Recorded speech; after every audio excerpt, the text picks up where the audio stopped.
كذلك أرسلناك في أمة قد خلت من قبلها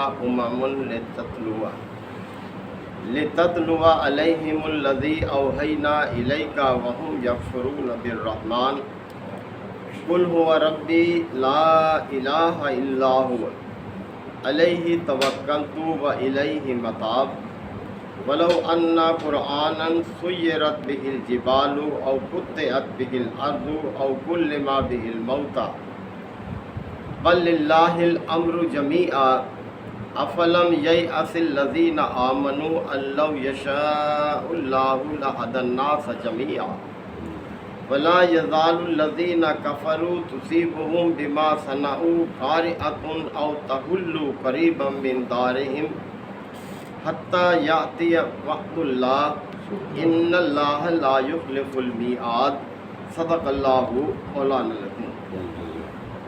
سورہ رات کے یہ چوتھے رکوع کی اختتامی آیات ہے۔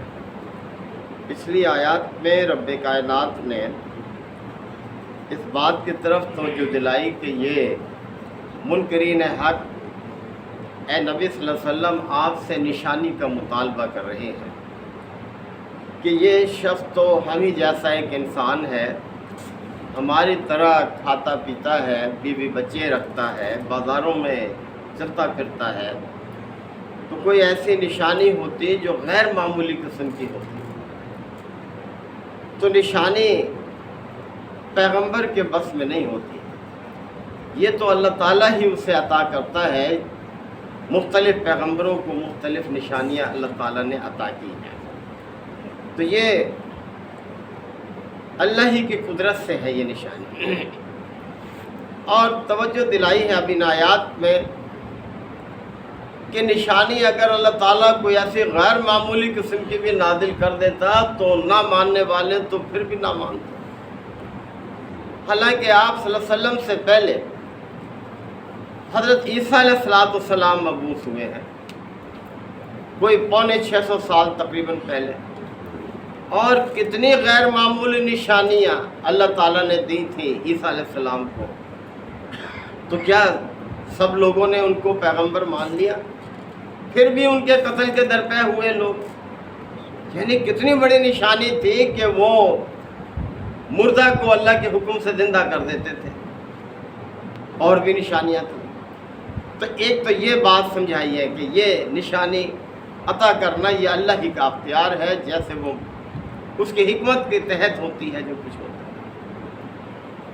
اور پھر یہ کہ یہ قرآن جو ہے یہ دیکھیں کتنی بڑی نشانی ہے اللہ تعالیٰ کی طرف، یعنی مخالفین چھپ چھپ کے سنتے تھے جب اہل ایمان اپنے گھروں میں تلاوت کرتے تھے، پڑھتے تھے کہ اس کلام کی خوبیاں ہے، اپنی مثال آپ ہے یہ، تو فرمایا جا رہا ہے کہ کذالک ارسلناک فی امۃ، اے نبی صلی اللہ علیہ وسلم ہم نے اسی طرح آپ کو بھی اس قوم کی طرف رسول بنا کر بھیجا ہے۔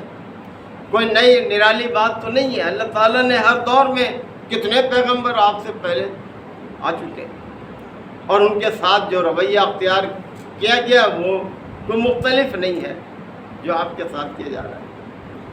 قد خلت من قبلها اور کتنے ہی پیغمبر پہلے آ چکے ہیں ان قوموں کی طرف جو ہے یہ لِتَتْلُوَ عَلَيْهِمُ الَّذِي أَوْحَيْنَا إِلَيْكَ، اور اے نبی صلی اللہ علیہ وسلم مقصد یہ ہے آپ کو مبعوث کرنے کا بھی کہ جو وحی آپ کی طرف کی جا رہی ہے آپ اسے پہنچا دیں، تتلوا انہیں پڑھ کر سنائیں، ان کے سامنے تلاوت کریں اس کی جو وحی آپ کی طرف بھیجی جا رہی ہے۔ وَهُمْ يَكْفُرُونَ بِالرَّحْمَنِ، ان حالات میں جب کہ یہ رحمان کے منکر بنے ہوئے ہیں، یعنی رحمان کے ساتھ اوروں کو بھی شریک ٹھہرائے ہوئے ہیں، لاکھ اللہ کو رب ہونے کا اقرار کرتے رہے، لیکن جب اللہ کے ساتھ دوسری ہستیوں کو شامل کیا جائے گا اس کا مطلب ہے کہ وہ رحمان کو اس حیثیت میں نہیں مان رہے جس حیثیت میں ماننا چاہیے۔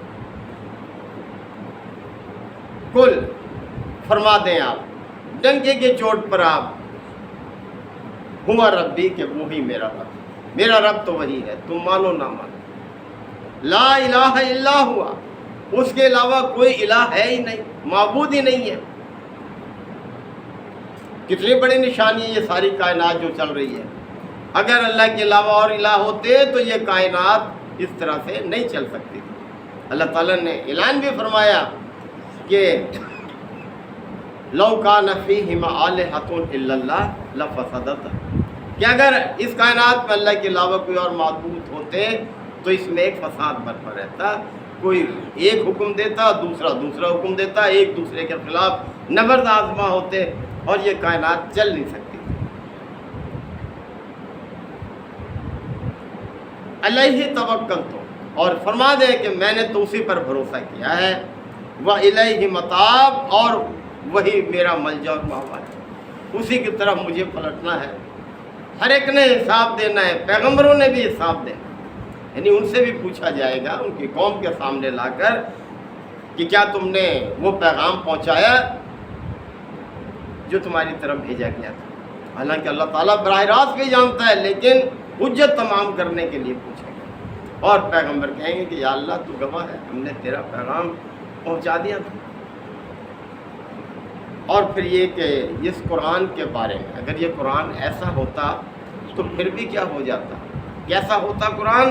فرمایا کہ وَلَوْ أَنَّا قُرْآنًا سُيِّرَتْ بِهِ الْجِبَالُ، اگر اس قرآن کے ذریعے سے پہاڑ بھی چلنے لگ جاتے، او قُطِّعَتْ بِهِ الْأَرْضُ، یا اس کے پڑنے سے زمین پھٹ جاتی، او كُلِّمَ بِهِ الْمَوْتَى، یا مردے کلام کرنے لگ جاتے اس کے اثر سے، پھر بھی لوگوں کی روش جنہوں نے نہیں ماننا تھا وہ یہی اعتراض کرتے رہتے، یعنی نہ ماننے کے لیے تو 100 حجت بازیاں موجود ہیں۔ بلکہ للہ الامر جمیعا، سارا کا سارا اختیار اللہ ہی کے پاس ہے۔ یعنی اللہ تعالیٰ اگر چاہتا تو انسانوں کو بھی ایسے مخلوق بنا دیتا ہے جیسے فرشتے ہیں، کہ فرشتے اللہ کی نافرمانی کر ہی نہیں سکتے، ان میں صلاحیت ہی نہیں ہے، لیکن انسان کو اللہ تعالیٰ نے ایک بااختیار مخلوق کے طور پر پیدا کیا ہے۔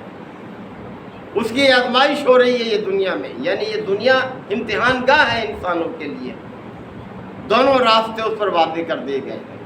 وَهَدَيْنَاهُمْ نَجْدَيْنِ، اللہ تعالیٰ نے فرمایا ہم نے دونوں راستوں کی انسان کے سامنے وضاحت کر دی ہے، اس کو واضح کر دیا ہے ہم نے دونوں راستوں کو۔ اب اس کی مرضی، اما شاکر و اما کفور، کہ چاہے وہ شکر گزار بن کے رہے یا ناشکرہ بن کے، دونوں کا انجام بتا دیا ہے۔ تو فرمایا جا رہا ہے کہ افلم ییأس الذین آمنوا، کیا اہل ایمان اس چیز سے مایوس ہے کہ اللہ کو یہ قدرت حاصل نہیں ہے؟ اگر چاہتا تو ایسی نشانی ضرور نازل کر دیتا کہ جس کے سامنے انکار کی گنجائش نہ ہوتی، لیکن یہ سب اللہ کی حکمت کے تحت ہے۔ اہل ایمان کو بھی تسلی دی جا رہی ہے، کیونکہ بڑے ظلم توڑے جا رہے تھے، ستایا جا رہا تھا، اذیتیں دی جا رہی تھیں، جسمانی اذیتیں دی جا رہی تھیں۔ مکی دور کی آیات ہیں، اور مکی دور کے بھی آخری حصے کی، جب اہل ایمان کو اللہ کے حکم سے ہجرت بھی کرنی پڑی، اپنا علاقہ بھی چھوڑنا پڑا۔ تو فرمایا جا رہا ہے کہ کیا اہل ایمان جو ہیں اس بات سے مایوس ہو گئے کہ اللہ یشاء اللہ لہدی الناس جمیعا، کہ اگر اللہ تعالیٰ چاہتا ہو تو سب انسانوں کو ہدایت دے دیتا، کوئی بھی گمراہی میں نہ رہتا۔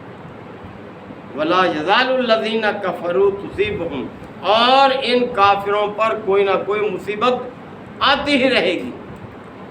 یہ الزام دیتے تھے نبی کریم صلی اللہ علیہ وسلم، کہتے تھے کہ آپ ہمارے معبودوں کو برا بھلا کہتے ہیں، لہذا ہمارے اوپر کوئی نہ کوئی مصیبت آتی رہتی ہے، آپ کی وجہ سے نعوذ باللہ یہ کہتے تھے۔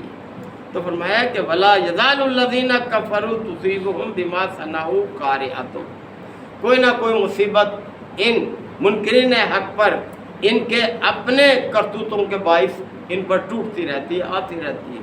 کبھی قحط ہے، کبھی وبا ہے، یعنی اس قسم کی صورتحال ان کے ساتھ ہوتی رہتی تھی۔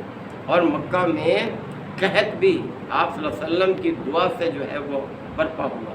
لوگ جو تھے وہ چمڑا ابال کر اس کو پینے کے لیے بھی جو ہے وہ اس کیفیت میں بھی آ گئے تھے، اور پھر آپ کے پاس آئے کہ اپنے رب سے دعا کیجئے کہ ہمیں وہ اس کیفیت سے نکالے، اور آپ کی دعا سے وہ قحط جو ہے وہ ٹلا۔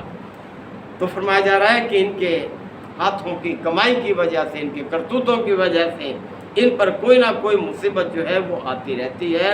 او تحلوا قریبا من دارہم، یا ان کے گھروں کے قریب ہی برپا ہوتی رہتی ہے مشکل صورتحال. حتیٰ یاتی وعد اللہ، اور یہ سلسلہ چلتا رہے گا یہاں تک کہ اللہ کا وعدہ آ جائے گا. یعنی اللہ کا وعدہ یہ برحق ہے، آخرت قیامت کا برپا ہونا ضرور یہ برپا ہوگی. یہ کہتے تھے ہو نہیں سکتا یہ زمین، یہ سورج، یہ چاند ستارے ختم ہو جائے، یہ سب ایک وقت کے لیے. کل یجری الی اجل مسمى، ہر چیز ایک خاص وقت تک کے لیے چل رہی ہے، ہر ایک کا وقت مقرر ہے. اور یہ کہ ان اللہ لا یخلف المیعاد، اللہ تعالیٰ اپنے وعدے کی خلاف ورزی نہیں کرتا. اللہ نے وعدہ کیا ہوا ہے کہ ضرور وہ آخرت قائم کرے گا، تمام انسانوں کو پھر زندہ کرے گا. اس چیز کو ماننے کے لیے تیار نہیں ہوتے. تو محترم بھائی، جو آخرت پر یقین رکھے گا وہی آخرت کی تیاری بھی کرے گا. تو یہ ہمیں بھی توجہ دلائی ہے کہ دیکھو اس دنیا میں کھو کر نہ رہ جانا. ایک بہت مختصر سی میعاد ہے ہر شخص کی. کتنی عمر ہے کس کو پتہ ہے کب اس کا آخری لمحہ آ جائے. لہٰذا آخرت کی فکر کے ساتھ ان کی بسر کرو. اللہ تعالیٰ ہم سب کو بھی یہ فکر عطا فرمائے. وآخر دعوانا الحمد للہ وکفا وسلام علی عبادہ الذین اصطفیٰ. ربنا آتنا فی الدنیا حسنۃ وفی الآخرۃ حسنۃ وادخلنا الجنۃ مع الابرار یا عزیز یا غفار یا رب العالمین. ربنا لا تؤاخذنا ان نسینا او اخطانا ربنا ولا تحمل علينا إصرا كما حملته على الذين من قبلنا ربنا ولا تحملنا ما لا طاقة لنا به واعف عنا واغفر لنا وارحمنا أنت مولانا فانصرنا على القوم الكافرين. يا شافي الأمراض اشف مرضانا ومرضى المسلمين يا قاضي الحاجات اقض حاجاتنا وحاجات المسلمين. اللهم اعز الإسلام والمسلمين یا رب اغفر وارحم وانت خیر الراحمین. صلی اللہ تعالی علی خیر محمد و آلہ و صحبہ اجمعین.